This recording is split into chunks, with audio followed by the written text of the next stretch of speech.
You are currently the only person in this conference.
Good morning, everyone.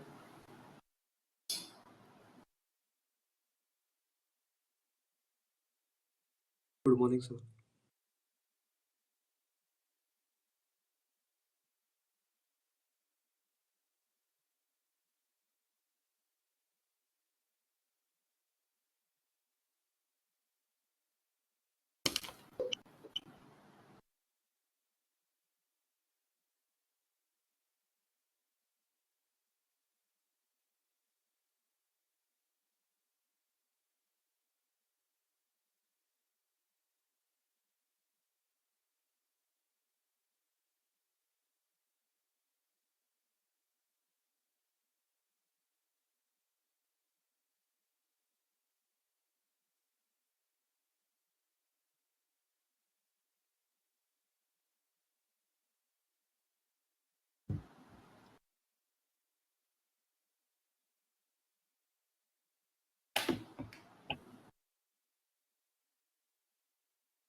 Okay,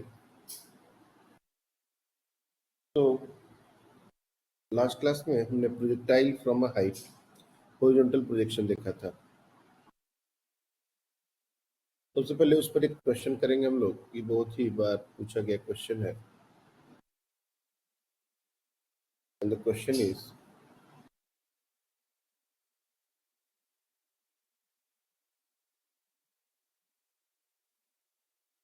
two paper screens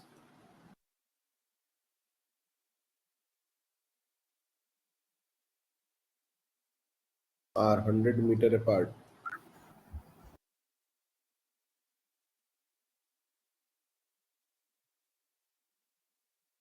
A bullet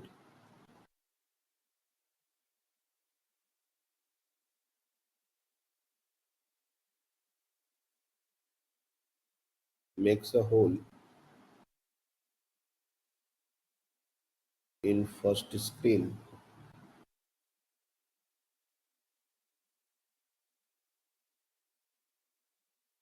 and then to the second screen. First screen horizontally ऐसे लिखो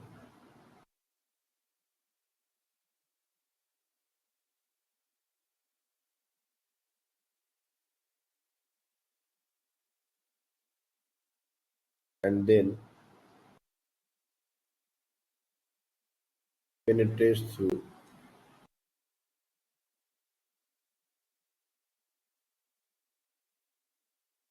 the second screen.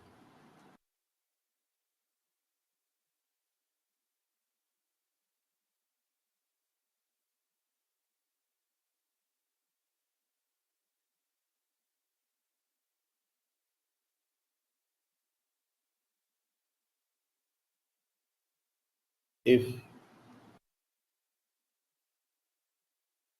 the hole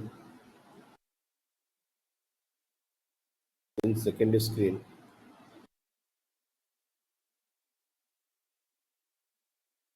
is 10 centimeter below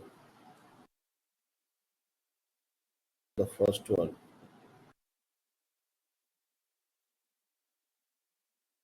Find the speed of bullet.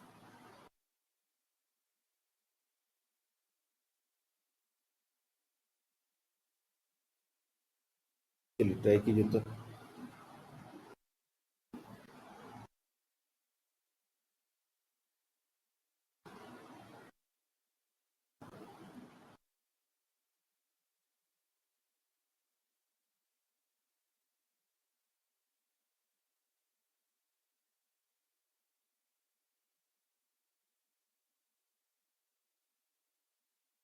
Everyone try this question.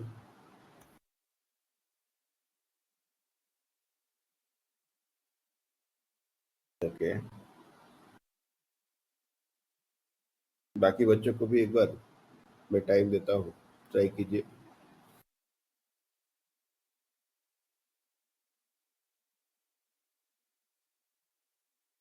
Okay,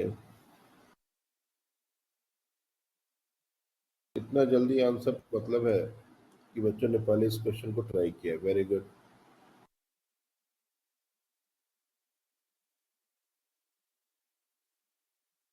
आप बताएं।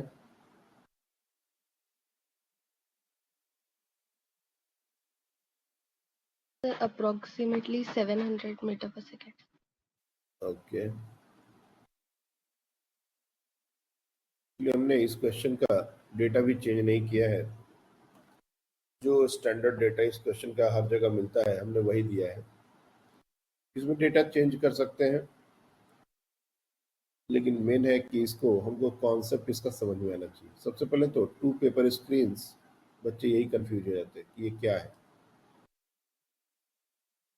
First time जो बच्चे इस question को पढ़ते हैं, टू पेपर स्क्रीन क्या है, इसी में कंफ्यूज हो जाते हैं।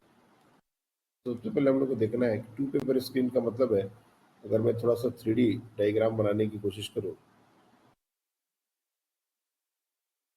बेसिकली दो पेपर है, एक के बाजू में एक, ऐसे लगे हुए। ये हो गया टू पेपर स्क्रीन। और एक बुलेट जो है वो इधर से इस तरह से फायर किया गया है, और इस पेपर स्क्रीन को वो horizontally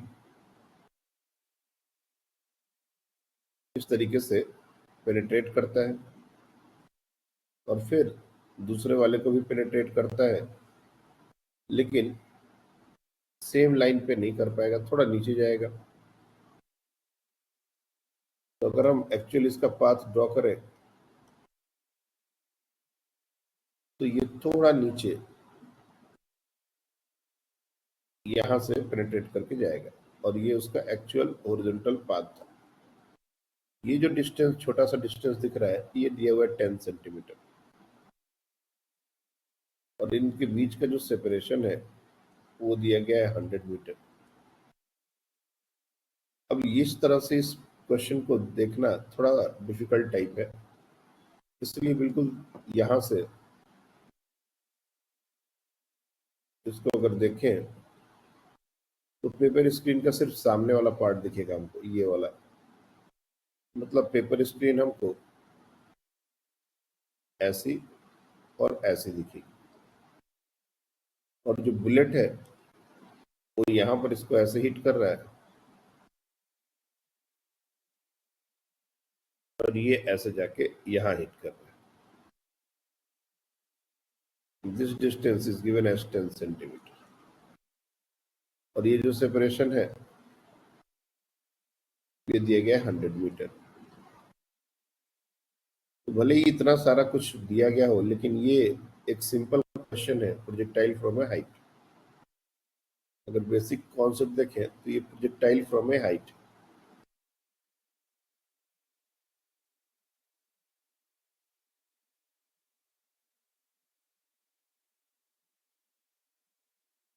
projectile from A height, यहाँ से अगर किसी को थ्रो किया जाए हॉरिजॉन्टल प्रोजेक्शन, तो ये कुछ इस तरह से पाथ को फॉलो करते हुए आता है, और ये जो 100 मीटर है फिलहाल इस प्रोजेक्टाइल के लिए रेंज की तरह काम करेगा।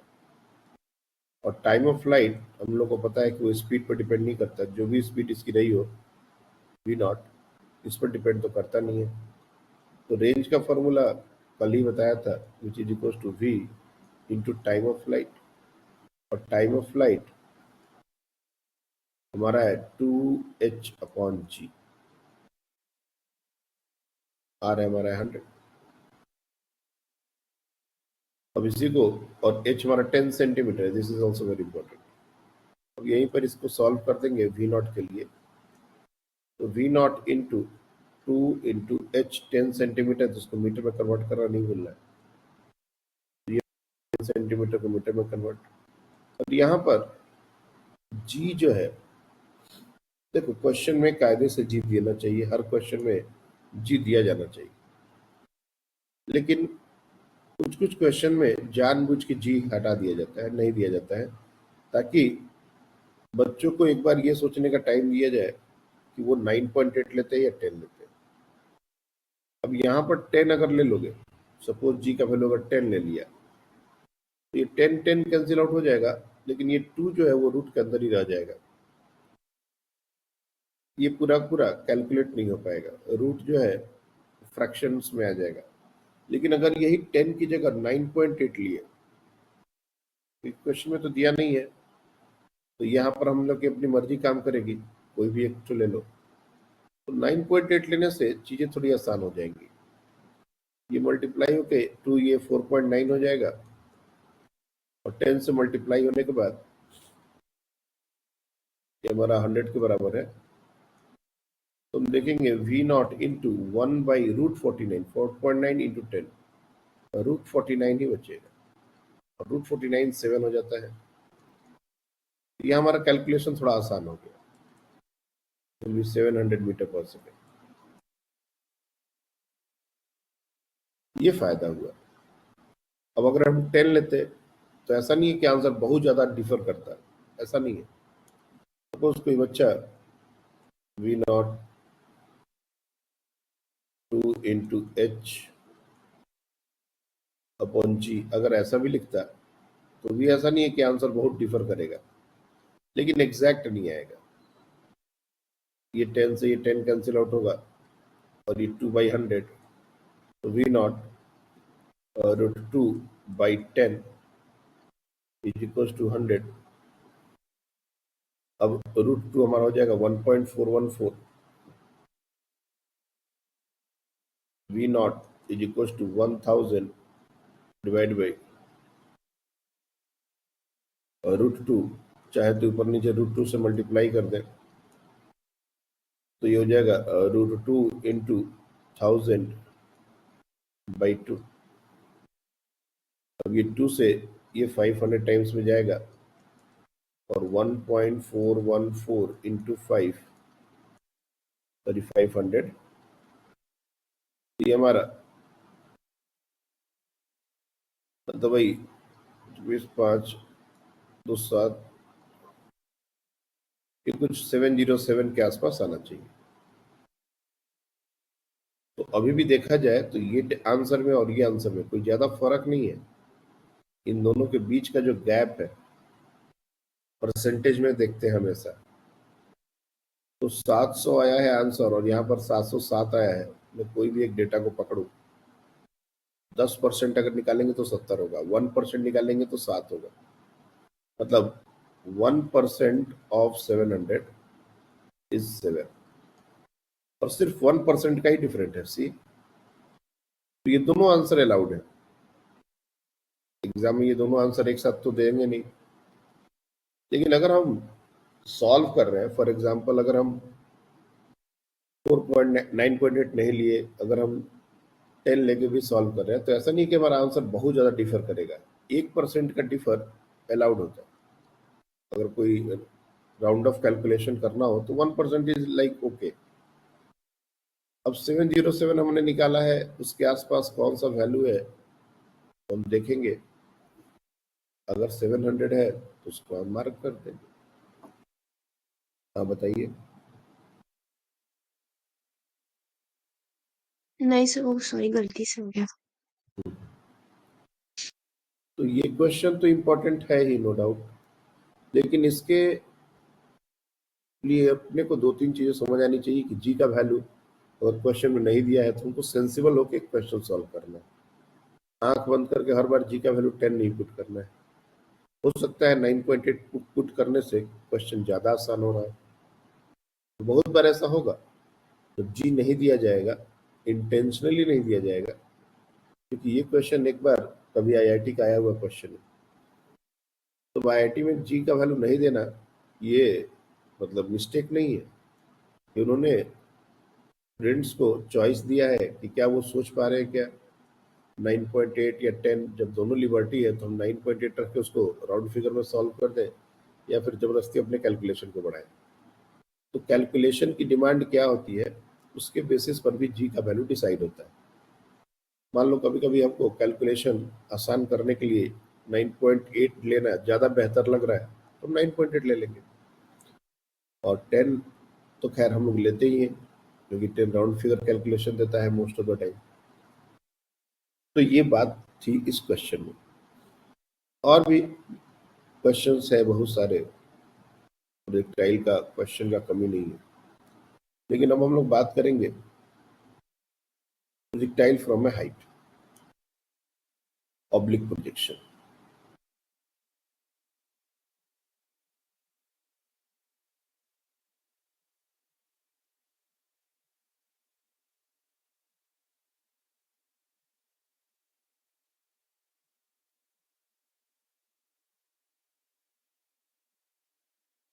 ऑब्लिक प्रोजेक्शन,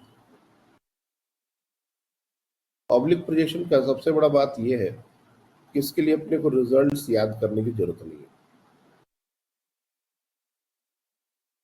ऑब्लिक प्रोजेक्शन में बॉडी को हम लोग या तो ऊपर की तरफ थ्रो कर सकते हैं या नीचे की तरफ थ्रो कर सकते हैं, यही दो ऑप्शंस है, और ये किसी हाइट से हम लोग थ्रो करेंगे। तो जैसे हम लोग ने ग्राउंड टू ग्राउंड प्रोजेक्शन में वेलोसिटी को कंपोनेंट्स में तोड़ा था, यहां पर भी वेलोसिटी को कंपोनेंट में तोड़ना पड़ेगा। अगर हम फर्स्ट वाले को, ये फर्स्ट वाला है, इसको तोड़ेंगे तो कंपोनेंट ऐसे बनेंगे। अगर ये सेकंड वाला है, इसको तोड़ेंगे, इसके कंपोनेंट इधर और नीचे बनेंगे। हम कोई भी एक लेके इस बात को आगे बढ़ा सकते हैं या दोनों को भी एक साथ लेके चल सकते हैं, कोई दिक्कत नहीं है। जो फर्स्ट डायग्राम है, इफ यू सी, उसमें बॉडी की वेलोसिटी एक ऊपर की तरफ है और ये एक इस तरफ है, और दूसरा जो पॉसिबिलिटी बन रहा है उसके लिए जो बॉडी है उसकी वेलोसिटी हॉरिजॉन्टल डायरेक्शन में बन रही है और वर्टिकल डायरेक्शन में बन रही है। तो फर्क क्या हुआ? फर्क यही हुआ कि हमारा हॉरिजॉन्टल प्रोजेक्शन में वर्टिकल कंपोनेंट पहले होता नहीं था, यहाँ पर वर्टिकल कंपोनेंट आ चुका है। Now we have a vertical component. तो सबसे पहले टाइम ऑफ फ्लाइट की बात होगी। जैसे इस केस में ये जो प्रोजेक्टाइल है वो इस तरह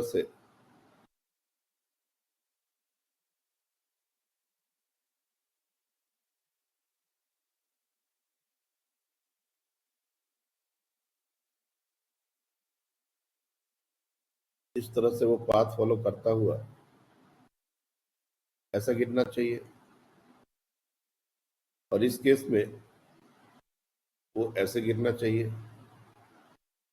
तो दोनों केस में एक टाइम ऑफ फ्लाइट का बात आएगा, रेंज का बात आएगा, और बाकी equation of trajectory and all ये सब भी आ सकता है, लेकिन ज्यादातर नहीं पूछे जाते। दो ही चीज ज्यादा इंपॉर्टेंट है, एक है हमारा टाइम ऑफ फ्लाइट और एक है मैक्सिमम सॉरी रेंज। और दोनों को निकालने का तरीका हम लोग को पहले से पता है। इसको हम रिलेट करेंगे, किसी भी बॉडी को किसी हाइट से ऊपर या नीचे थ्रो किया जाता है, जब ये ऊपर ऐसे आता है तब इसका टाइम क्या होता है, और ये डायरेक्ट नीचे आता है तो टाइम क्या होता है, ये दोनों टाइम हमने पहले ही कैलकुलेट कर रखा है। इफ यू स्टिल रिमेम्बर, अगर T1 ऊपर वाला जो बॉडी है उसका टाइम ऑफ फ्लाइट अगर हम लिखना चाहें तो ये होता है u² upon 2gh plus u divide by g, और T2 ये हमारा होता है under root over U square plus 2GH minus U upon G. ये दोनों टाइम हमने मोशन और ग्रेविटी में पढ़ा था। क्वाड्रेटिक से ये आता है और हमको इसको याद कर लेना चाहिए। अब सीधे सीधे ये जो वैल्यू है यहाँ पर भी इंप्लीमेंट हो जाएगा। कैसे? तो ये एंगल अगर थीटा है तो ये जो वेलोसिटी और ये वेलोसिटी लेट से यू है, तो ये हो जाएगा हमारा यू कॉस ऑफ थीटा और ये हमारा हो जाएगा यू साइन थीटा। बस हमको इतना करना है कि ये जो यू स्क्वायर हमने लिखा है यहाँ पर, जहाँ जहाँ यू है उन सबकी जगह यू साइन थीटा ढल जाएगा फर्स्ट वाले सिचुएशन में। सेकेंड वाले में वो नीचे की तरफ, तो वहां पर अगर मान लो ये एंगल अल्फा हमने ले लिया और इसको भी ले लिया, तो बेसिकली ये हो जाएगा वी कॉस अल्फा और ये हो जाएगा वी साइन अल्फा। तो ये जो नीचे वाला टाइम है इसमें यू की जगह वी साइन अल्फा आ जाएगा।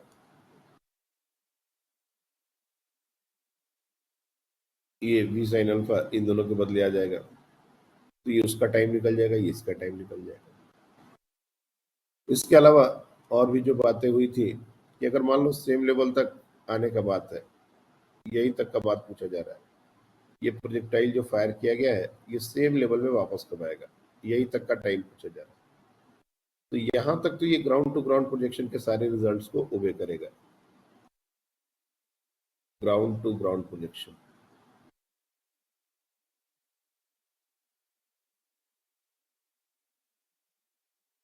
ये इसकी मैक्सिमम हाइट हो जाएगी, ये इसका रेंज हो जाएगा। यहां से यहां तक का कोई दिक्कत ही नहीं है। ये पूरा का पूरा हॉरिजॉन्टल प्रोजेक्शन वाले कॉन्सेप्ट सारे इंक्लूड रहेंगे। अगर ये रेंज निकालने की बात हो जाएगी यहां से यहां तक, तो हॉरिजॉन्टल डायरेक्शन में अभी भी कोई एक्सेलरेशन नहीं है। पूरे प्रोजेक्टाइल में एक्सेलरेशन अलोंग एक्स एक्सिस 0 होता है। जब तक कि कोई विंड वगैरह न दिया जाए तो ये 0 होता है। और अगर ये 0 है तो हॉरिजॉन्टल डायरेक्शन का मोशन यूनिफॉर्म है और रेंज के लिए हर बार फॉर्मूला वही रहेगा, जो भी हॉरिजॉन्टल कंपोनेंट है like v x into t. अब हमारे पास टी के एक्सप्रेशंस पड़े हुए हैं, बस यू की जगह यू साइन थीटा या वी साइन अल्फा जो केस होगा डालेंगे, मल्टीप्लाई कर देंगे, तो डायरेक्ट हमारा ये पूरा रिलेशन आ जाएगा। जैसे फर्स्ट वाले में अगर रेंज की बात करूं मैं R1, ये जो यहाँ से यहाँ तक R1 है, ये R1 क्या होगा? So R1 can be written as u cos theta into time, और ये टाइम कौन सा लेंगे? पहला वाला लेंगे। That means u square sine square theta plus 2GH plus u sine theta whole divide by G. अब अगर थीटा दे दिया जाए, यू दे दिया जाए, तो इतना बड़ा कैलकुलेशन देखने में नहीं दिखेगा, लेकिन अभी देखने में ये बहुत बड़ा दिख रहा है। सिमिलरली अगर R2 लिखना हो तो हम लोग लिख देंगे v cos अल्फा इंटू यहाँ पर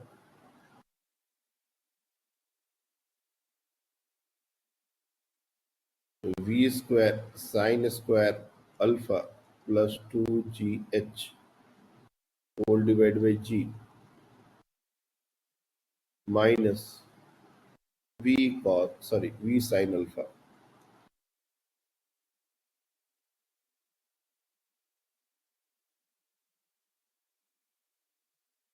तो डेफिनेटली एक्सप्रेशंस बहुत बड़े बड़े हैं और हमको इसको याद करने का बात नहीं है, हमको इसको रिलेट करके ही ध्यान में रखना है। मोशन और ग्रेविटी से टाइम का एक्सप्रेशन पहले रटवाया गया है, ये रिजल्ट तो पहले ही रटवाया गया था। अब उससे रिलेट करने आना चाहिए। यहाँ पर भी सिचुएशन कुछ वैसा ही है। वर्टिकल डायरेक्शन में तो ऐसा ही है, हॉरिजॉन्टल डायरेक्शन में एक एक्स्ट्रा वेलोसिटी है, तो उसको मल्टीप्लाई करके हम रेंज फिगर आउट कर सकते हैं। लेकिन इस पार्ट से मैं जैसे बता रहा हूँ आपको क्वेश्चंस कम मिलेंगे। ज्यादातर question ground to ground projection और फिर horizontal projection from a height, उसी के ज़्यादा मिलेंगे। अब जितने भी क्वेश्चन हमने शेयर किए हैं, मोस्टली क्वेश्चन में आप देखोगे इसी तरह का बात हमारा किया हुआ है। तो सबसे पहले जरूरी है कि ग्राउंड टू ग्राउंड प्रोजेक्शन के सारे रिजल्ट, सारे फॉर्मूले, इक्वेशन और ट्राजेक्टरी वो सब याद कर लिया जाए। उसके बाद कल का जो डिस्कशन था वो ध्यान में रखा जाए, और इनके फॉर्मूले याद करने की जरूरत नहीं है जो आज हम लोग डिस्कस कर रहे हैं। इनका फॉर्मूला हम रिलेट करके जब भी जरूरत पड़ेगी कर लेंगे। अब चूंकि दो केसेस को हमने इतने अच्छे से पढ़ लिया है कि इस केस को भी अपन इजिली डील कर सकते हैं, कोई ज्यादा दिक्कत नहीं। पूछने के लिए इससे भी पूछा जा सकता है velocity as a function of time. तो velocity as a function of time हमको निकालने आता है। एक्स एक्सिस के लॉन्ग वेलोसिटी कांस्टेंट रहेगा पूरे टाइम, वाई एक्सिस के लॉन्ग वेलोसिटी चेंज करेगा, तो v बराबर u प्लस ct लगा देंगे। Motion along X axis, motion along Y axis अलग अलग कर देंगे। तो ये पूरा पार्ट जो है वो हमारा इजी हो जाता है, और मैं इस पर बहुत ज्यादा डिस्कशन करता है अगर क्वेश्चंस इससे आते, क्वेश्चन इससे ना के बराबर आते हैं। तो ज्यादातर हमारा जो डिस्कशन है वो ग्राउंड टू ग्राउंड प्रोजेक्शन और horizontal projection from A height, इसी के इर्द गिर्द होना चाहिए।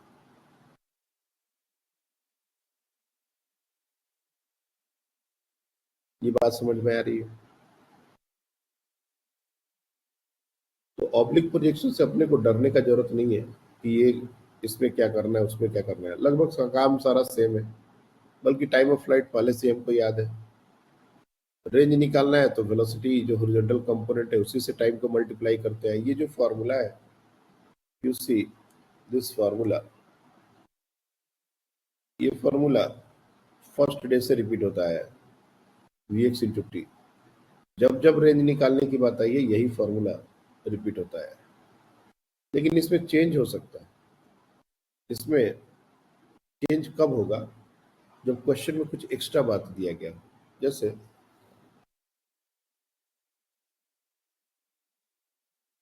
क्वेश्चन देखो,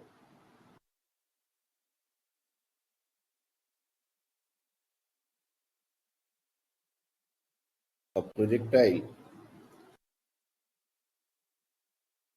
is fired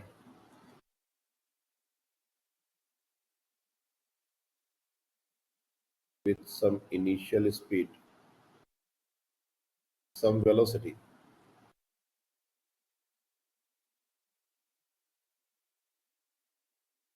having its maximum height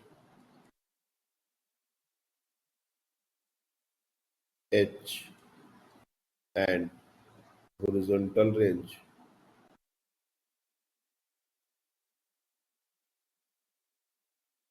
r, ये हमको given. if wind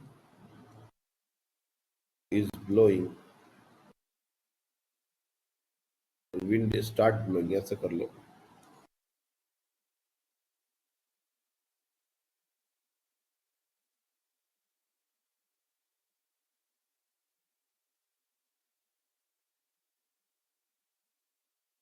along the horizontal direction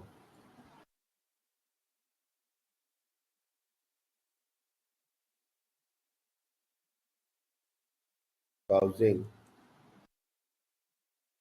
an acceleration g, find the new range।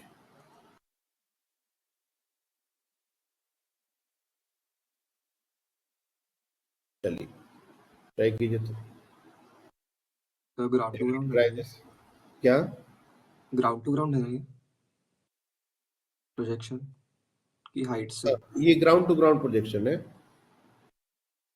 जब भी क्वेश्चन में इस तरह से क्वेश्चन आए तो ऑब्लिक प्रोजेक्शन मतलब हाइट कुछ मेंशन और करना चाहिए। हाइट कहीं नहीं दिया हुआ है। Projectile is fired from some with some velocity having its maximum height h and horizontal range r। मतलब क्लियरली ये क्वेश्चन हमारा ग्राउंड टू ग्राउंड प्रोजेक्शन का ही हो सकता है।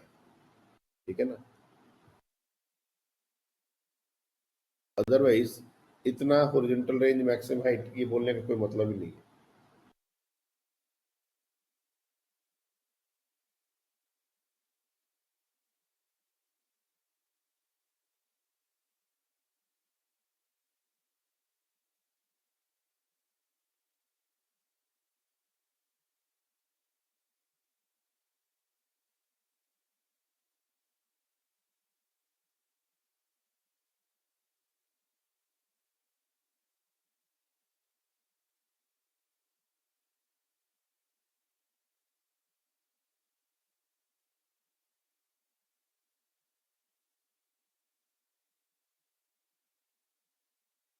सुमरुदि ट्राई कर रहे हो आप?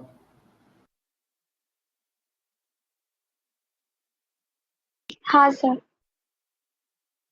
नूपुर आपने डिवाइस कभी चेंज करके चेक किया है आवाज के लिए?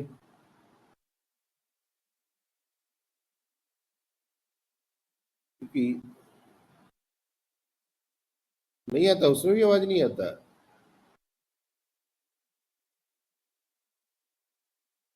अरे राम, ये क्या बात हुआ? सारे बच्चों की आवाज आते हैं, आपका पता नहीं क्यों नहीं आता। ओके, एक बच्चे ने किया इस क्वेश्चन को।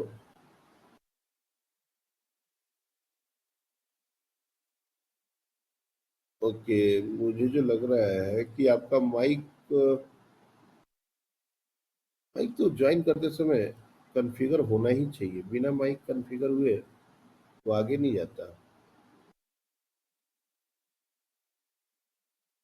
ठीक है, एक बार जिस डिवाइस से आप लॉग इन करते हो ना, अगर next session next Wednesday, I mean इस वेंसडे तो नहीं हो पाएगा, नेक्स्ट वेंसडे मतलब 9 तारीख को अपन ऑफलाइन सेशन किसी भी हालत में करने की कोशिश करेंगे।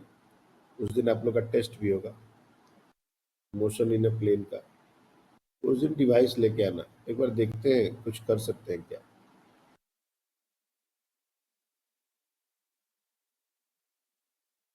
मैं आपको ऑफिशियली इन्फॉर्म कर दूंगा। वैसे आप लोग अगले वेंसडे को मोशन इन ए प्लेन का टेस्ट होगा ऐसा मान के चलिए।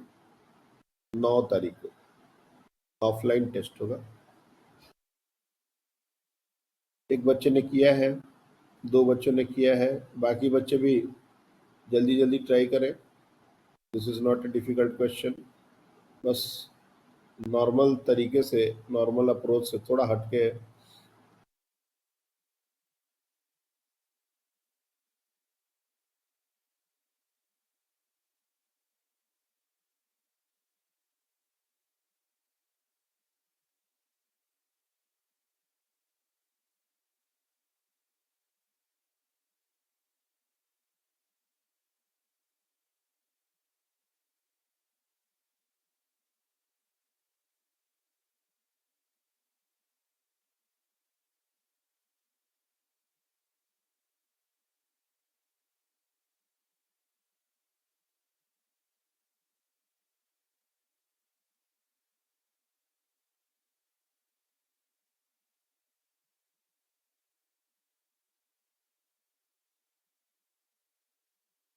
चलिए, क्या है बच्चे?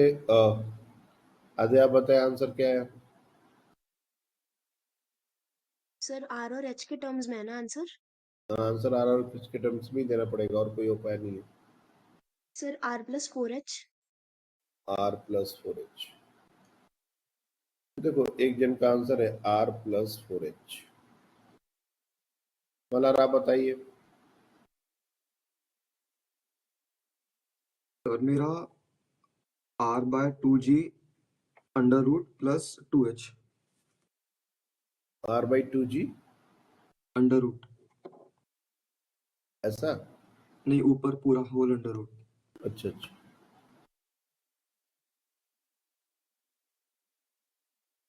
+2H। ओके।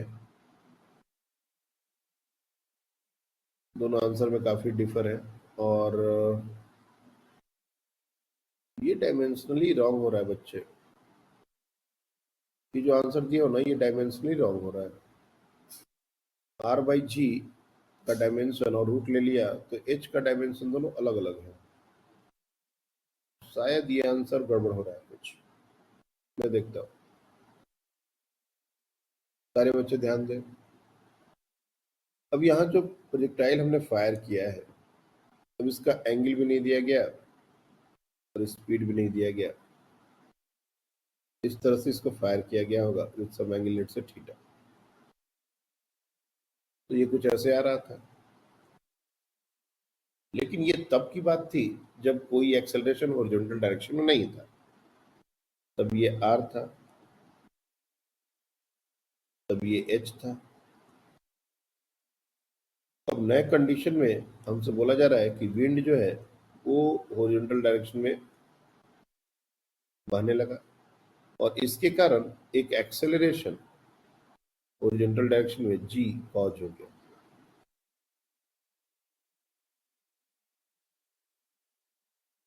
क्या ये हॉरिजॉन्टल एक्सेलरेशन मैक्सिमम हाइट जो है इसको डिस्टर्ब करेगा?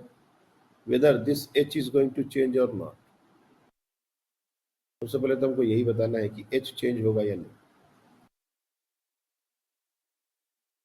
तो अगर हम लोग इसके वेलोसिटीज के कंपोनेंट मान लिया कुछ देर के लिए कि वेलोसिटी यू थी, एंगल थीटा था, तो ये हो जाएगा यू कॉस ऑफ थीटा और ये हो जाएगा यू साइन ऑफ थीटा।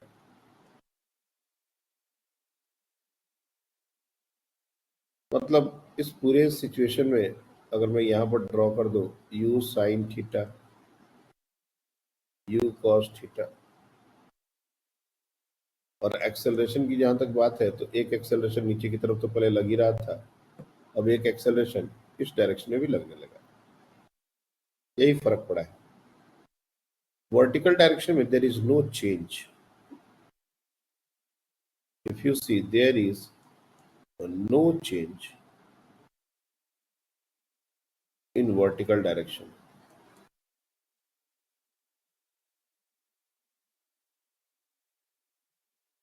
और वर्टिकल डायरेक्शन में कोई चेंज ना होने की वजह से हमारा जो दो क्वांटिटीज टाइम ऑफ फ्लाइट और मैक्सिमम हाइट, ये दो चीजें अनअफेक्टेड रहेंगी।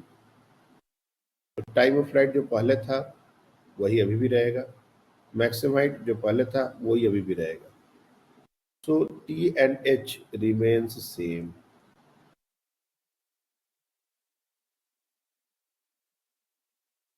और ये टी और एच अगर जरूरत पड़ा तो हम लिख सकते हैं 2u sine theta upon G और H U square sine square theta upon G, ये हम लिख सकते हैं।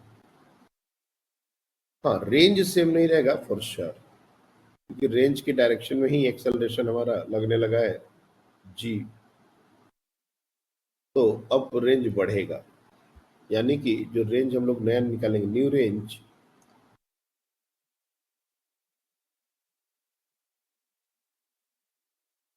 इज इक्वल टू, अब ये वेलोसिटी इनटू टाइम नहीं होगा। वेलोसिटी इनटू टाइम तब तक होता था जब एक्सेलरेशन हॉरिजॉन्टल डायरेक्शन में जीरो होता था। अब यहाँ पर हो जाएगा U T plus half A T square, यानी U cos of theta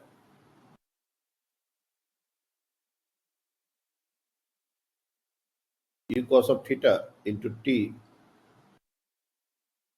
plus half acceleration G है तो जी टी स्क्वायर, ये पूरा टर्म हो जाएगा रेंज। ये वाला टर्म तो पहले ही से ही हम लोग निकाल के बैठे, यही हमारा होता है old range, velocity into time, ये होता है ओल्ड रेंज। बस ये वैल्यू हमको कैलकुलेट कर लेनी है। तो हाफ इंटू जी इंटू टी हमारा हो गया 2u साइन थीटा अपॉन जी,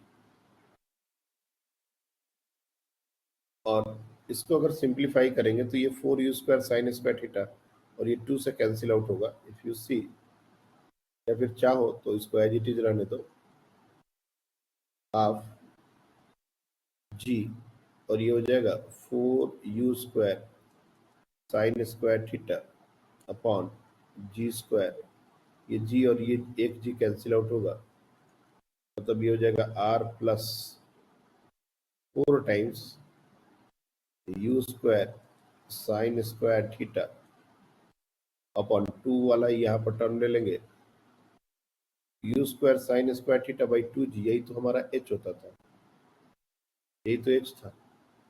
तो सिंपली इस पूरे टर्म को अगर रिप्लेस कर दें, if you see this entire term is our h, कि हमारा फाइनल आंसर u और थीटा के टर्म से तो आना नहीं है, रिप्लेस तो करना पड़ेगा। जब तुम फाइनल आंसर लिखोगे तो ये आ जाएगा r plus 4h, and this is our new range.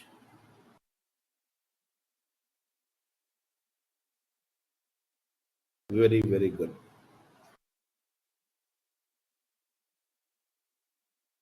कहाँ गलत हुआ मल्हार? सर वो मैंने एंड में वो मैंने टाइम ऑफ फ्लाइट का फॉर्मूला डाल दिया था, मतलब वो वैल्यू डाल दी थी, वो इसलिए वो गलत हो गया था। हम्म।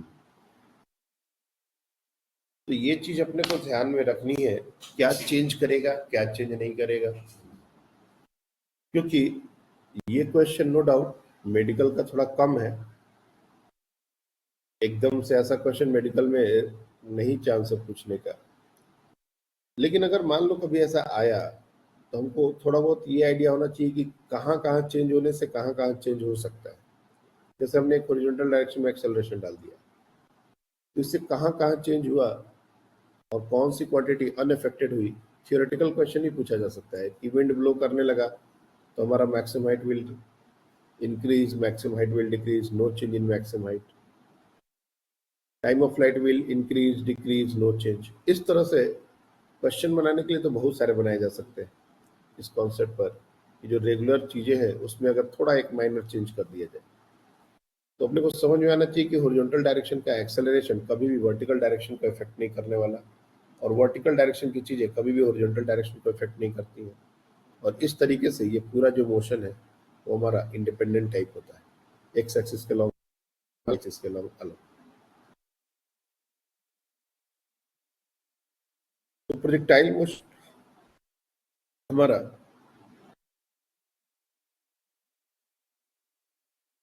जो कॉन्सेप्ट है वो लगभग यहाँ तक कंप्लीट होता है। अब इसमें एक और पार्ट है जो कि कायदे से मेडिकल के क्लासेस में हम डिस्कस नहीं करना चाहते, लेकिन चूंकि इस क्लास में बहुत अच्छे अच्छे बच्चे भी हैं, इसलिए मैं थोड़ा सा उसके बारे में हिंट दे दूंगा। अगर कभी वैसा क्वेश्चन आया तो वी कैन थिंक ऑफ, ताकि उस पार्ट से क्वेश्चन बिल्कुल ना के बराबर आते हैं, कुछ चाहे बच्चे तो इसको इग्नोर कर सकते हैं, और वो है projectile on an inclined plane. एक वैरायटी ऑफ प्रोजेक्टाइल मोशन का जो कि बहुत रेयर है, ये खास करके इंजीनियरिंग वगैरह में ये ज्यादा पूछा जाता है, मेडिकल में तो ये मॉड्यूल में भी मेंशन नहीं होगा तुम लोग के। Projectile on an inclined plane. Inclined plane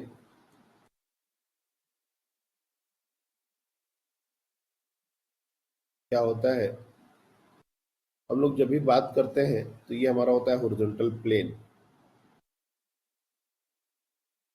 अगर हम लोग इसको दिखाना चाहें तो इस तरह से ये हॉरिजॉन्टल प्लेन दिखा सकते हैं। और कोई भी प्रोजेक्टाइल को हम लोग जब फायर करते हैं तो यहां से अगर फायर किया तो ये कुछ इस तरह से पाथ करता हुआ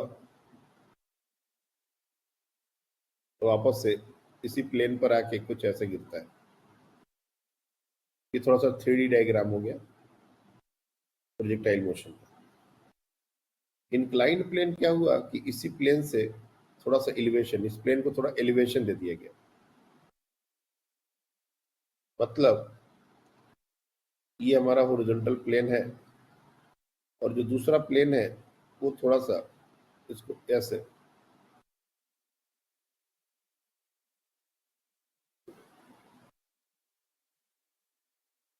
इसके बारे में बहुत सारी बातें होंगी न्यूटन लॉज ऑफ मोशन में इंक्लाइंड प्लेन क्या होता है, लेकिन अभी के लिए थोड़ा सा समझने के लिए ऐसा समझो कि ये हमारा हॉरिजॉन्टल प्लेन था,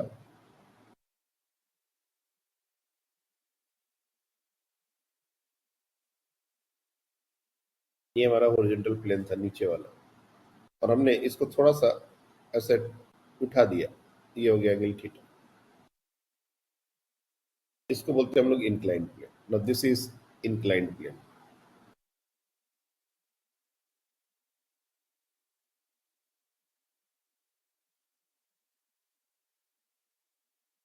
ये जो थीटा है ये होता है angle of inclination.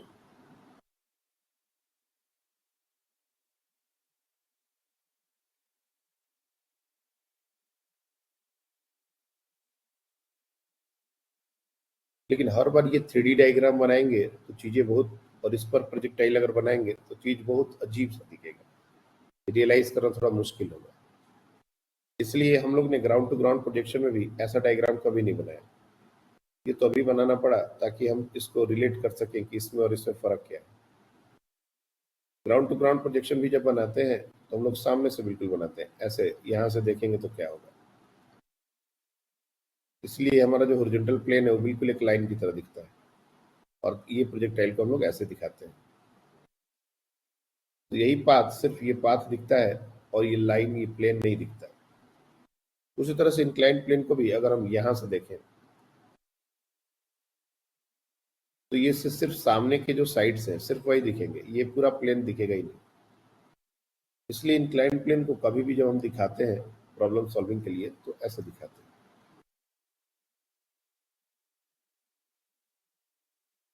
This how the inclined plane look like. अब मान लेते हैं अल्फा ये हमारा angle of inclination, angle of inclination.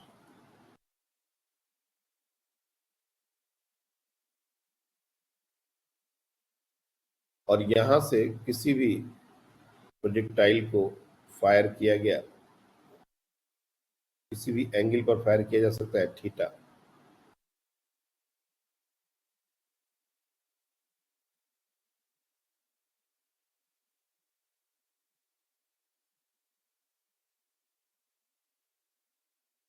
अब ये इसी इंक्लाइंड प्लेन पर ही लैंड करेगा, ये नीचे नहीं जाएगा। अगर कायदे से इसका पाथ ड्रॉ किया जाए तो it will be like this. और ये पूरा का पूरा पैराबोलिक पाथ भी नहीं होगा। क्यों? इसका रीजन है, सॉरी पैराबोलिक पाथ होता, पैराबोलिक पाथ होगा, पैराबोलिक पाथ नहीं होगा क्या बात नहीं है, पैराबोलिक पाथ होगा। लेकिन ये यहाँ पर ग्राउंड पर नहीं लैंड करेगा, ये कहीं ऊपर ही इंक्लाइंड प्लेन पर लैंड करेगा। तो इसका टाइम ऑफ फ्लाइट क्या होगा, रेंज क्या होगा, इस तरह बहुत सारे क्वेश्चन हमारे पूछे जा सकते हैं। ये जो प्रोजेक्शन हमने बनाया है इसको बोलते हैं अप द इंक्लाइंड, मतलब नीचे से ऊपर फेंका गया। एक और केस ऐसा सोचा जा सकता है कि सेम इंक्लाइंड प्लेन है और प्रोजेक्टाइल को ऊपर से नीचे थ्रो कर दिया जाए लाइक दिस। ये हमारा लेट्स से ये एंगल अभी भी थीटा है, ये एंगल अभी भी अल्फा है, और इसको ऐसे थ्रो कर दिया गया तो ये कहीं यहां पर आके गिरेगा। इसको बोलते हैं डाउन द इंक्लाइंड।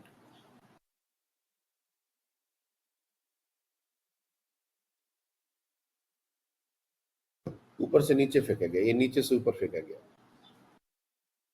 अब इस तरह के जो भी सिचुएशंस होते हैं उसमें अपने को जो नॉर्मल कोऑर्डिनेट सिस्टम होता है वो इधर होता है एक्स और इधर होता है वाई, ये बहुत अच्छे से काम नहीं करेगा। ऐसा नहीं है कि काम करेगा ही नहीं, लेकिन चीजें इस तरीके से लेने से थोड़ी ज्यादा कॉम्प्लेक्स हो जाएंगी। इसलिए हम लोग अपने कोऑर्डिनेट सिस्टम को, क्योंकि हमारा जो कोऑर्डिनेट सिस्टम है उसमें कहीं ऐसा नहीं लिखा हुआ कि वाई को बिल्कुल ऐसे ही लेना है और एक्स को ऐसे ही लेना है। इन दोनों के बीच का एंगल 90 डिग्री होना चाहिए बस। ये दोनों म्यूचुअली परपेंडिकुलर होना चाहिए, बस ये इतना हमको श्योर करना है। बाकी इसको जैसा जरूरत होगा वैसा हम ड्रॉ करेंगे, कोई इश्यू नहीं। तो इन दोनों क्वेश्चंस के लिए हमारा जो कोऑर्डिनेट एक्सिस है वो चेंज हो जाता है, और हम लोग को चेंज कर लेना चाहिए कायदे से। हमारा एक्स ऐसा और वाई ऐसा, ये हो जाएगा फर्स्ट टाइप ऑफ मोशन के लिए।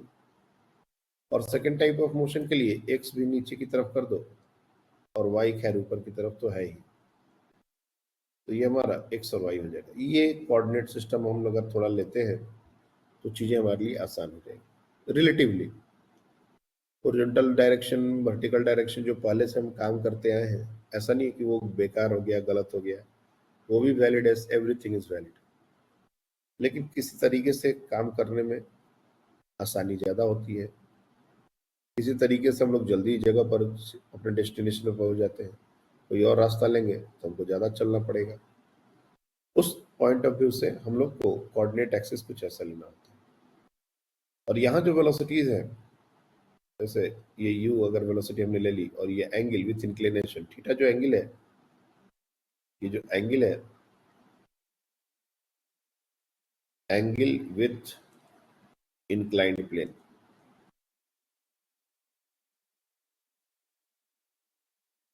इंक्लाइंड प्लेन के साथ ये एंगल दिया हुआ है।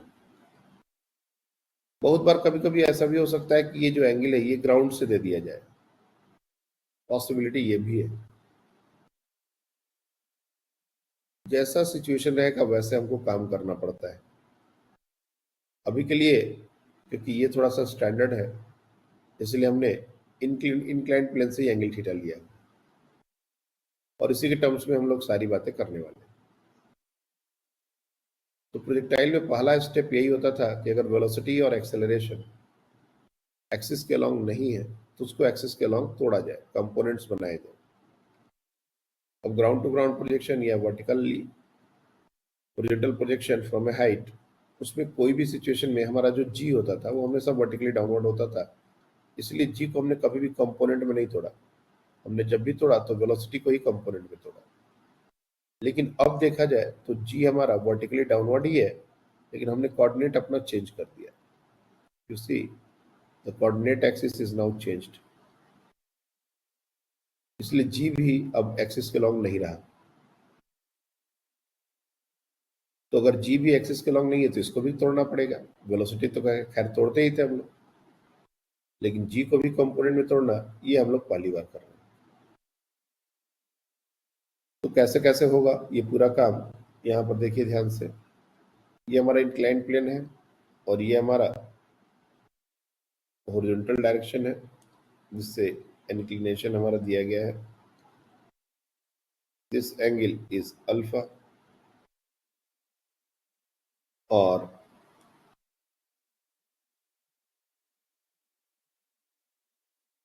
ये एंगल हमारा है थीटा। ये वेलोसिटी है u और एक्सिस जैसा मैंने पहले बताया ये x एक्सिस और ये है y एक्सिस। तो इसके वेलोसिटी के जो कंपोनेंट्स होंगे, जैसे एक कंपोनेंट तो सीधा सीधा तुमको दिख रहा है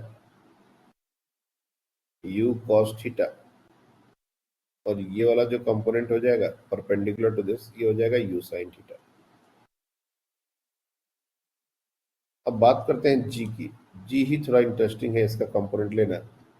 मैंने इसके इंक्लाइंड प्लेन को थोड़ा पीछे कर दिया, ये परपेंडिकुलर डायरेक्शन को भी थोड़ा सा पीछे एक्सटेंड कर दिया ताकि g एग्जैक्टली पता चल सके कि क्या है। जी हमारा वर्टिकली डाउनवर्ड डायरेक्शन है, ये हमारा जी है। अब देखा जाए तो ये पूरा का पूरा एंगल 90 डिग्री है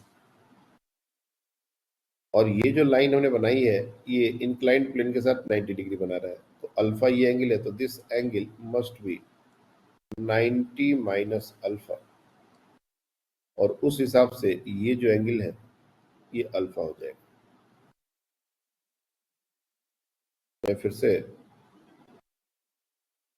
एक बार आपको बता दे रहा हूं, यहाँ पर एंगल समझना बहुत जरूरी है। ये जो जी का डायरेक्शन है हॉरिजॉन्टल के साथ 90 डिग्री एंगल बना रहा है, और ये जो ब्लैक लाइन है ये वाई एक्सिस के लॉन्ग है और ये हमारा एक्स एक्सिस है। तो ये 90 डिग्री का एंगल यहाँ पर बन ही रहा है। तो अल्फा और ये एंगल, ये वाला, ये जो एंगल है, ये दोनों मिलकर 90 डिग्री होंगे ही। तो इस एंगल को हम लोग 90 माइनस अल्फा लिख सकते हैं, और अगर ये 90 माइनस अल्फा हुआ तो ये एंगल जो दिख रहा है दिस वन, ये अल्फा हो जाएगा। मतलब कि जी जो है वो वाई एक्सिस के साथ अल्फा एंगल बना रहा है नीचे की तरफ। और अगर यहाँ पर हम लोग को नहीं समझ आ रहा है तो यहाँ पर भी इस बात को समझा जा सकता है। ये हमारा वर्टिकल जी का डायरेक्शन है, ये हमारा अल्फा एंगल दिया हुआ है, ये वाई एक्सिस को हमने पीछे की तरफ एक्सटेंड कर दिया। यू एक्सटेंड दिस लाइन तो ये पूरा 90 डिग्री होगा, तो ये एंगल 90 माइनस अल्फा हो जाएगा, तो ये एंगल अल्फा हो जाएगा। कहीं से भी इस बात को प्रूफ किया जा सकता है कि अल्फा, और अगर अल्फा हो गया तो ये वाला जो कंपोनेंट होगा ये हो जाएगा जी कॉस अल्फा, और ये वाला जो कंपोनेंट हो जाएगा जी sine alpha.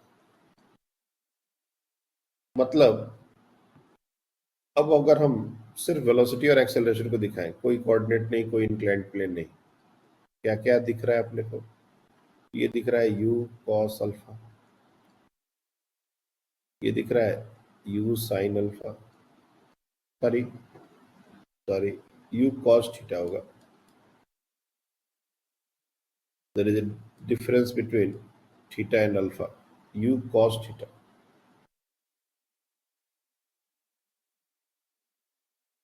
You sine theta,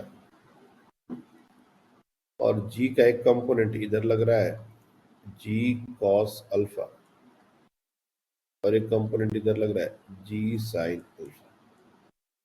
this is how this entire situation will look like component में तोड़ने के बाद।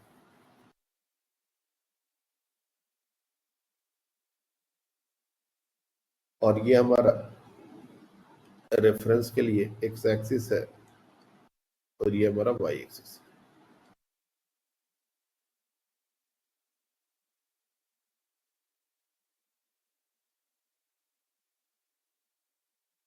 अब यहाँ पर भी time of flight, maximum height तो नहीं पूछा जाता ज्यादा, टाइम ऑफ फ्लाइट और रेंज की बात आती है। तो टाइम ऑफ फ्लाइट हमेशा से वर्टिकल कंपोनेंट का डिपेंडेंसी रहा है, और यहाँ पर भी वर्टिकल कंपोनेंट और वाई कंपोनेंट, वाई एक्सिस जो कंपोनेंट है उसी पर डिपेंडेंसी रहेगी, और उसमें कोई ज्यादा फर्क नहीं आया है। इफ यू सी, ये जो हमारा यू साइन थीटा, ये वर्टिकल कंपोनेंट तो हर बार यू साइन थीटा तो ऐसा कुछ रहता ही था, बस फर्क इतना है कि जो जी रहता था अब वो जी कॉस अल्फा हो गया। ग्राउंड टू ग्राउंड प्रोजेक्शन में इफ यू रिमेम्बर, ये हमारा होता था यू साइन थीटा, और ये होता था जी, और ये होता था यू कॉस थीटा। तो ये दोनों जो चीजें थी यू साइन थीटा एंड जी, ये बिल्कुल वैसा ही यहाँ पर भी तो हो ही रहा है। यू साइन थीटा तो एज इट इज है। एक मिनट,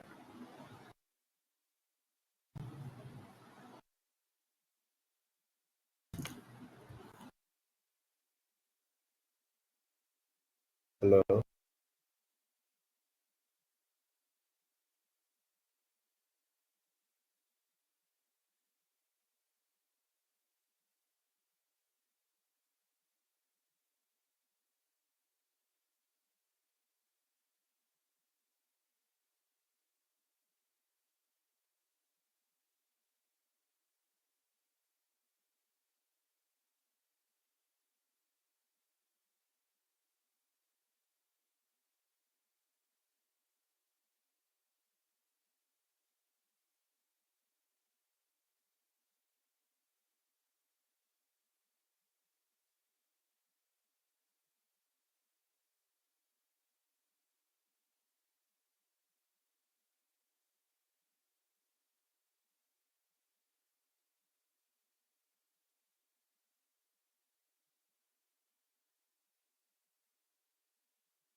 सुन पा रहे हैं सब लोग?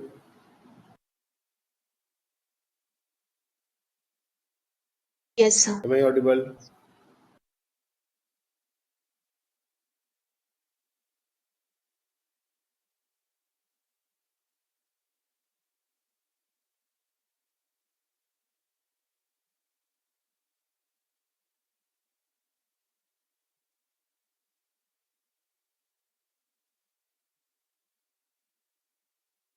आ रहे हो?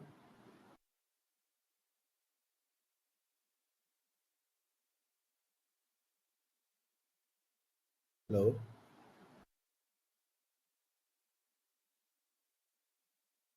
आप लोग की आवाज नहीं आ रही। एक मिनट, मैं मीटिंग लीव करके फिर से ज्वाइन करता हूँ। जस्ट वेट अ मिनट, तुम लोग मीटिंग में बने रहना।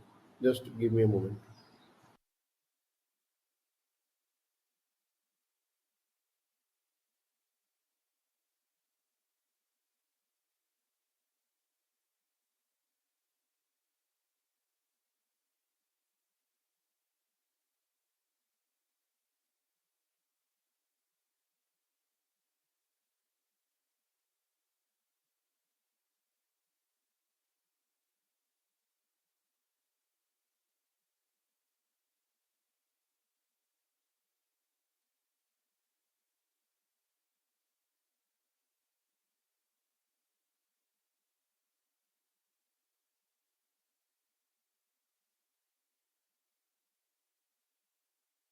सुन पा रहे हैं सब लोग?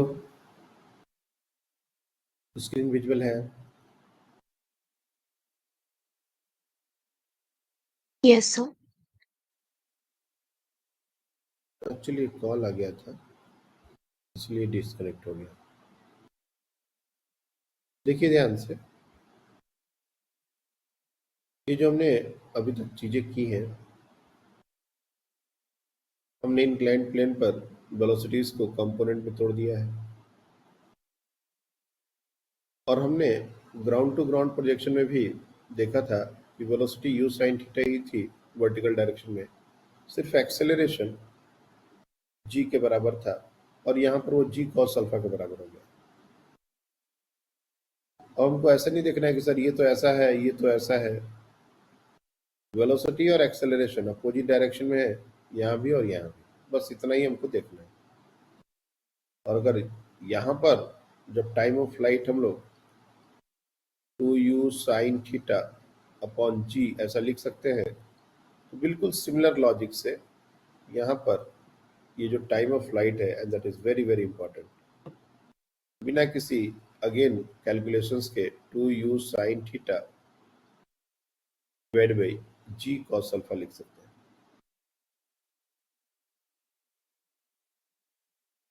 तो इंक्लाइंड प्लेन का टाइम बिल्कुल वही अप्रोच लेगा जो मोशन अंडर ग्रेविटी में लिया था, u ऊपर की तरफ, g नीचे की तरफ, तो टाइम ऑफ फ्लाइट आया था 2u बाई जी।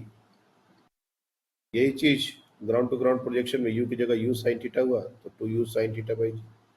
और यही चीज इंक्लाइंड प्लेन पर u साइन थीटा और g cos अल्फा हो गया, तो 2u sine theta by g cos alpha.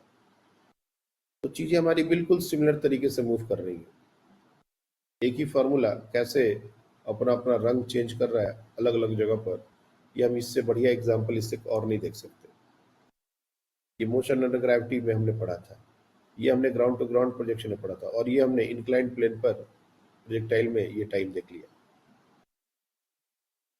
एक बार जैसे हमको वेलोसिटी और एक्सेलरेशन अपोजिट डायरेक्शन में मिल गए, हम लोग इसको इजीली टाइम ऑफ फ्लाइट निकाल सकते हैं।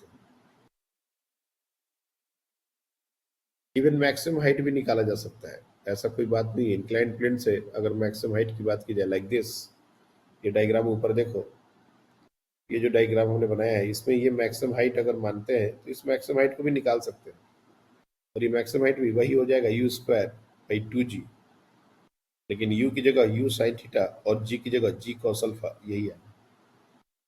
जरूरत पड़े तो h को भी लिखा जा सकता है, u square sine square theta upon 2g की जगह g cos अल्फा। बस ये ध्यान रखना है कि g अब हमारा g ना रह के g cos अल्फा हो गया। तो t और h बिल्कुल सिमिलर तरीके से निकाल सकते हैं हम लोग, एक बार जैसे ही हमने कंपोनेंट में तोड़ा तो। और ये जो भी कंपोनेंट्स हैं, जो भी एंगल्स हैं, ये एक बार समझने की जरूरत है। मैं चाहे कितना बार भी इसको रिपीट कर दूं, अलग अलग चार डायग्राम बना दूं, ये अल्फा होगा, वो अल्फा होगा, ये समझ नहीं आएगा। ये जब तक तुम खुद से पेन चलाओगे नहीं, खुद से रियलाइज करने की कोशिश नहीं करोगे, ये जितने भी कंपोनेंट हमने तोड़े हैं ये सब समझ के बाहर है। और इसीलिए इंक्लाइंड प्लेन एक डिफिकल्ट कॉन्सेप्ट बन जाता है, क्योंकि बच्चों को ये कंपोनेंट्स और एंगल ही समझने में टाइम लगता है। तो जैसा मैंने कहा, you can simply ignore this entire discussion. ये जो भी डिस्कशन है इसको पूरा का पूरा इग्नोर किया जा सकता है, कहीं कोई दिक्कत नहीं आएगी। तुम प्रीवियस ईयर के क्वेश्चन में भी देख सकते हो, कहीं पर भी हार्डली इंक्लाइंड प्लेन का क्वेश्चन आया है। We can simply ignore this concept. लेकिन अगेन ये एक पार्ट है और सिलेबस में इंजीनियरिंग में तो पढ़ाते ही पढ़ाते हैं, तो हमने सोचा थोड़ा सा इसके बारे में हिंट कम से कम तो दे ही दे। तो टाइम ऑफ फ्लाइट और हाइट तो निकल ही गया, अब आ गया रेंज की बात। रेंज क्या होगा? तुम ध्यान से देखो, रेंज भी हम निकाल सकते हैं, ऐसा कोई इश्यू नहीं है। बट द प्रॉब्लम इज कि रेंज में जो u cos ऑफ थीटा, उसके अपोजिट डायरेक्शन में रिटार्डेशन और एक्सेलरेशन जो भी कहो, u cos ऑफ थीटा अकेले नहीं है, वेलोसिटी इनटू टाइम वाली बात अब खत्म होगी। ये जो विंड वाला जैसा क्वेश्चन दिया था कि एक एक्सेलरेशन g हॉरिजॉन्टल डायरेक्शन लग रहा है, यहाँ का हॉरिजॉन्टल डायरेक्शन x एक्सिस के लॉन्ग है और x एक्सिस के लॉन्ग g sin अल्फा करके एक एक्सेलरेशन है जो वेलोसिटी का अपोजिट डायरेक्शन में लग रहा है। तो टाइम ऑफ फ्लाइट को सीधे से मल्टीप्लाई करके रेंज नहीं निकाला जा सकता, तो कैसे निकालेंगे? यूटी हाफ निकालेंगे। विंड वाले क्वेश्चन में क्या था? रेंज अलोंग एक्स एक्सिस और अलोंग इंक्लाइंड,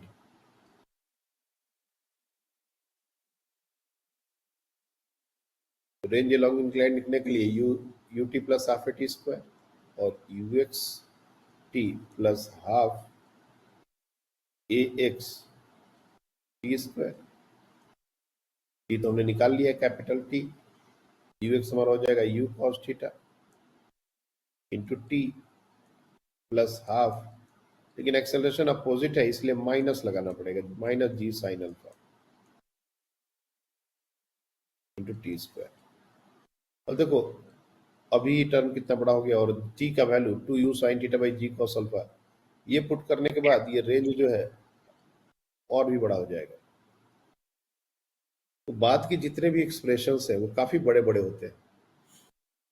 तुम एक बार सोचो, ये 2u sin theta by g cos alpha अगर यहाँ डालेंगे, u cos of theta into 2u sin theta divide by g cos alpha plus और अदर माइनस, माइनस को लोगे तो बाहर माइनस आ जाएगा और ये हो जाएगा जी साइन अल्फा अपॉन 2 और ये 4u square sine square theta upon G square cos square theta, sorry cos alpha होगा ना, कॉस स्क्वायर अल्फा। ये कुछ इस तरीके से हमारा ये टर्म आ जाएगा। अब इसको सिंप्लीफाई करना है डेटा के साथ, भले थोड़ा सा ये काम आसान लगे क्योंकि साइन थीटा की जगह साइन थीटा का वैल्यू आ जाएगा, कॉस अल्फा की जगह कॉस अल्फा का वैल्यू आ जाएगा, तो ये काम थोड़ा आसान हो जाए। लेकिन वेरिएबल्स के साथ, अननोन के साथ ये चीज को आगे प्रोसीड करना, इससे ज्यादा और डिफिकल्ट सिचुएशन बनेगी। तो मैं इसके आगे बिल्कुल भी डिस्कस नहीं करने वाला। रेंज का निकालने का क्या अप्रोच है ये हमने डिस्कस कर दिया है। अगर गलती से कभी इंक्लाइंड प्लेन का क्वेश्चन आता है तो एंगल्स वगैरह दिए जाएंगे और ये सारे कंपोनेंट्स वैल्यू वाइज निकाल देंगे और वैल्यू वाइज निकालने के बाद कैलकुलेशन बहुत सिंपल दिखेगा। ये बात होती है अप द इंक्लाइंड की। इवन डाउन द इंक्लाइंड में भी सिमिलर काइंड ऑफ अप्रोच है कि जो डाउन द इंक्लाइंड हमने जो थ्रो किया है इसमें भी कंपोनेंट कैसे टूटते हैं यू कैन सी। सिर्फ मैं कंपोनेंट्स को एक बार बता देता हूं।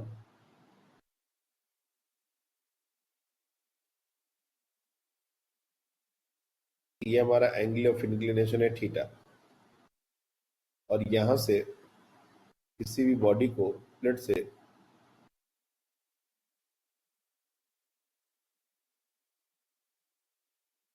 ये एंगल ऑफ इंक्लिनेशन थीटा, मतलब एंगल ऑफ इंक्लिनेशन को अल्फा ले लो क्योंकि हम लोग ने अल्फा लेके ही पूरा काम किया है, ये अल्फा है और वेलोसिटी थीटा इंक्लिनेशन से एंगल इंक्लाइंड प्लेन से एंगल थीटा है। जो पहले था सिचुएशन अभी भी वही सिचुएशन है। अल्फा एंगल ऑफ इंक्लिनेशन है, theta angle with inclined plane है, वही काम यहाँ भी किया। ये डाउन द इंक्लाइंड है। और इस केस में भी रिकमेंडेड ये है कि आप एक्स एक्सिस को इधर और वाई एक्सिस को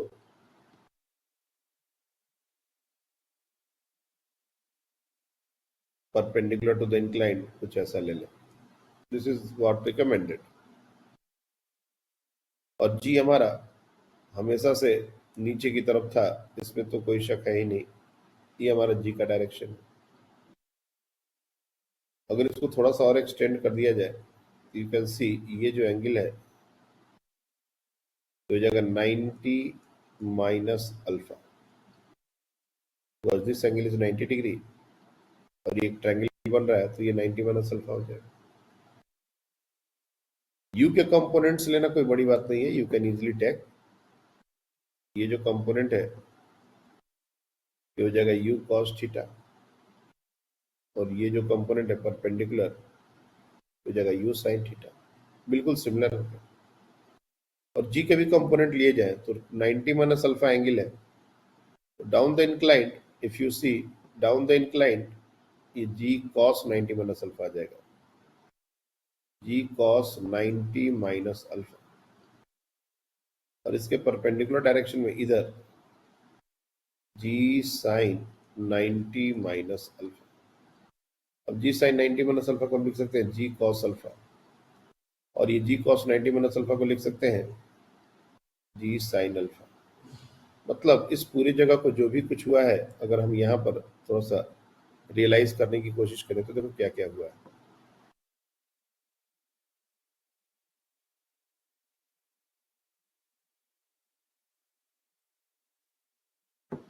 ये हमारा u cos ऑफ थीटा है, ये हमारा u साइन ऑफ थीटा है, ये हमारा g cos अल्फा है और ये हमारा g साइन अल्फा।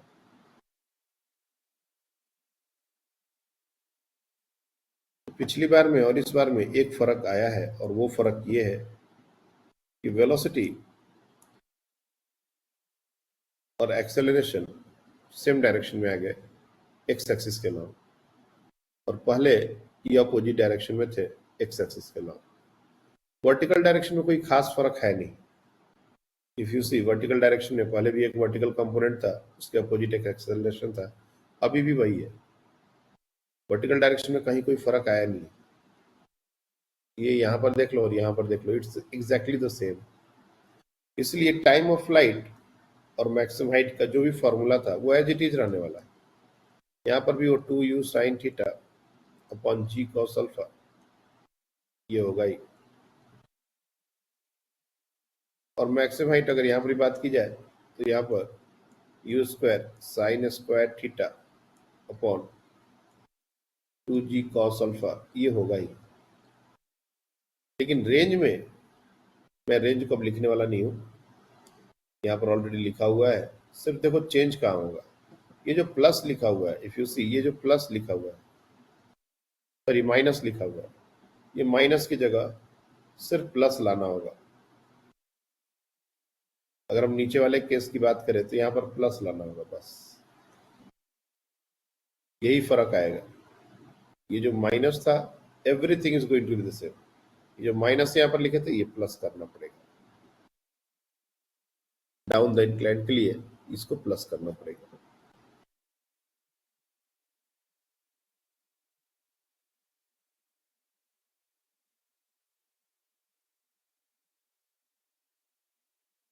तो प्रोजेक्टाइल मोशन में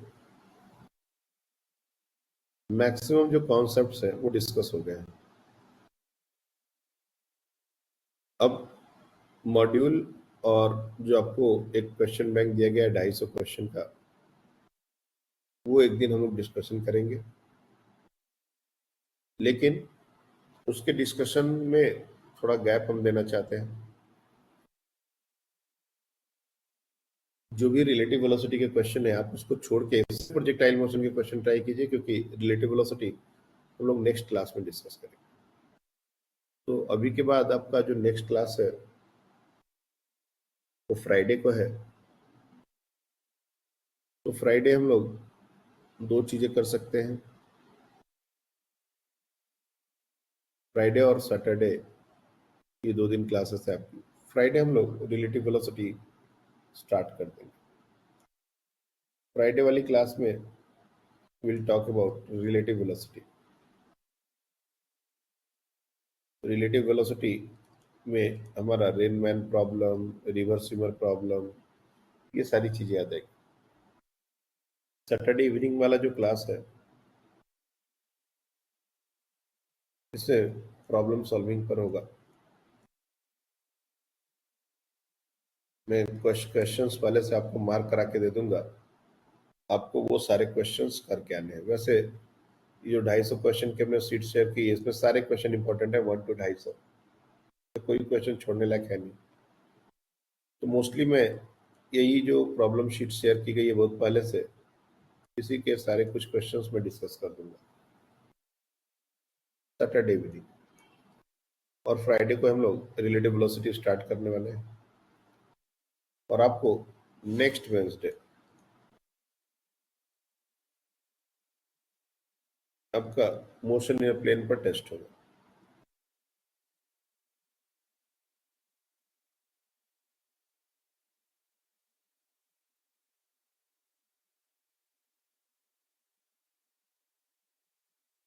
ये सारी चीजें ध्यान में रखिए आप लोग, और पढ़ाई की रफ्तार बढ़ाइए, क्योंकि अब पढ़ाई की रफ्तार नहीं बढ़ी तो सिलेबस पीछे छूट जाएगा।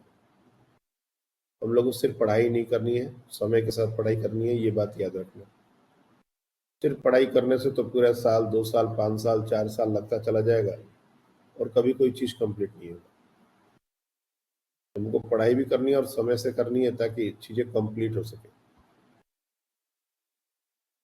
This is the 4th chapter I guess, motion unit and measurement, motion in straight line, motion नहीं, 3rd चैप्टर है ये। 3rd चैप्टर है और हम लोग अगस्त में इंटर कर गए, और अभी तक हमारे पास और 10 चैप्टर है, मिनिमम 10 चैप्टर तो है ही। तो अगर उस तरीके से देखा जाए तो 3 से 4 महीने हम लोग को क्लास ज्वाइन करते हुए हो गए, क्लास करते हुए अप्रैल, मई, जून, जुलाई, 3.5 महीने। अगर 3.5 महीने में ऑफिशियली 3 चैप्टर कंप्लीट हुआ है, बाकी के 9 चैप्टर भी अगर होंगे तो उसको कंप्लीट होने में 9 महीने लग जाने चाहिए, 10.5 महीने, और उतना समय हमारे पास होता नहीं है।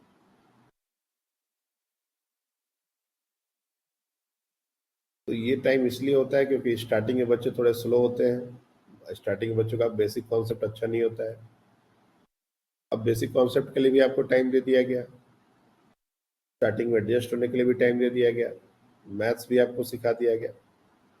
अब इसके बाद अगर कोई स्लो होने का सोचेगा तो उसका सिलेबस कंप्लीट नहीं होगा, इसलिए चीजें अब फास्ट मूव करेंगे। मैं पहले आपको हिंट कर दे रहा हूँ,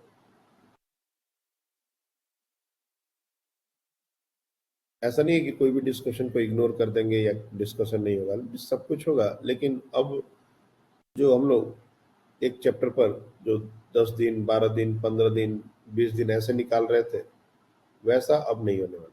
अब चीजें थोड़ी फास्ट मूव करेंगी, मतलब जल्दी जल्दी चीजों को कंप्लीट करेंगे। आपका काम भी अब थोड़ा फास्ट हो जाना चाहिए। 6 महीने के लगभग आपको 11th में आए हुए हो गए, अभी से लेके अगले 6 महीने और अगले 1 साल कायदे से, ये सबसे डिसाइडिंग फैक्ट, नेक्स्ट 1 ईयर।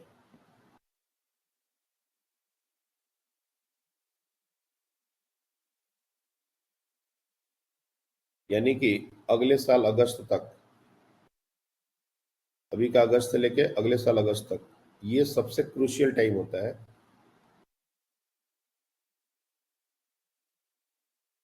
अगर किसी बच्चे को सच में नीट निकालना है उसके लिए, इस यही 1 साल है जो सच में कायदे से मेहनत करने का समय होता है। इसके पहले तो बच्चे को पता भी नहीं होता कि क्या करना है, और इसके बाद सब कुछ पता होएगा लेकिन करने का समय नहीं रहेगा। अगस्त 2025, सॉरी 2024, इसके बाद सिर्फ औपचारिकताएं होंगी, उसके बाद कोई काम नहीं होगा। अभी जो तुम लोग के सीनियर है उसमें पता चल चुका है कि किसका किसका क्या सिलेक्शन होना है और किसका नहीं होना है। अब उसमें कोई ज्यादा चेंज हो नहीं सकता,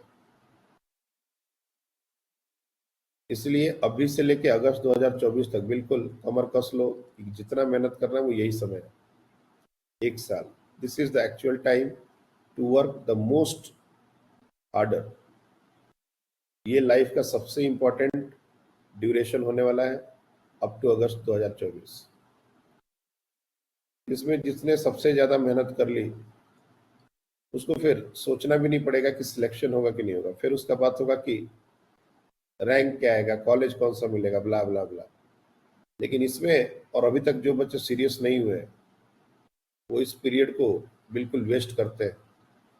और ये पीरियड अगर वेस्ट हुआ अगस्त 2023 से अगस्त 2024, तुम लोग के लिए यही गोल्डन पीरियड है. अपना किस्मत लकीर बदलना है तो यही पीरियड में काम करना है.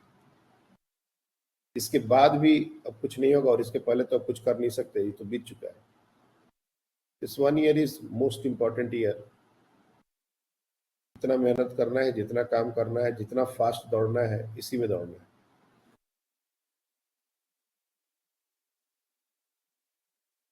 That's all for today. Thank you.